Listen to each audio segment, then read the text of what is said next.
මේ තියෙන්නේ appearance effect එක.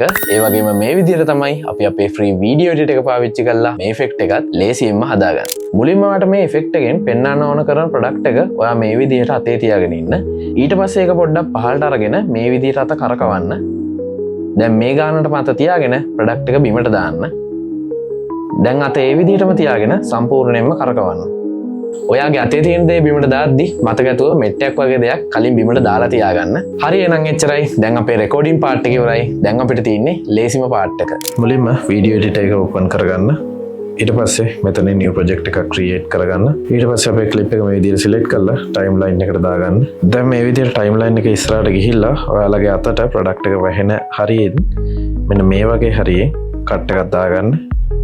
ඊට පස්සේ තව ටිකක් ඉස්සරහට ගිහිල්ලා ප්‍රොඩක්ට් එක බිම වැටුණාට පස්සේ ඔයාලා අත කරකවන්න හදද්දිම වගේ තැනින් මෙන්න මේ වගේ හරියේ තවත් කට් එකක් දාගන්න.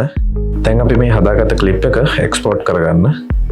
දැන් ඔයාලා ඒ එක්ස්පෝර්ට් කරගත්ත වීඩියෝ එක ආයෙමත් ඕපන් කරගන්න වීඩියෝ එඩිටර් එකේ. ඊට පස්සේ අපේ ක්ලිප් එක සිලෙක්ට් කරලා මෙන්න මෙතන තියෙනවා රිවර්ස් කියලා බටන් එකක්. ඒක ටච් කරන්න. ඒක ටච් කරාට පස්සේ මේ ක්ලිප් එක ප්‍රොසෙස් වෙලා මේක රිවර්ස් වෙනවා.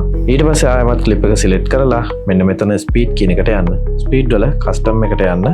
කස්ටම් එකට ගිහිල්ලා අපි කලින් ක්ලිප් එක කට් කරගත්ත තැන සිලෙක්ට් කරගන්න. මෙන්න මේ හරිය වගේ තමයි මම කලින් කට් කරගෙන තියෙන්නේ. ඒ හරියෙන් මෙන්න මේ විදිහට ස්පීඩ් එක වැඩි කරගන්න. හරි. ඔන්න දැන් අපේ ක්ලිප් එක මෙන්න මේ විදිහට තමයි තියෙන්නේ.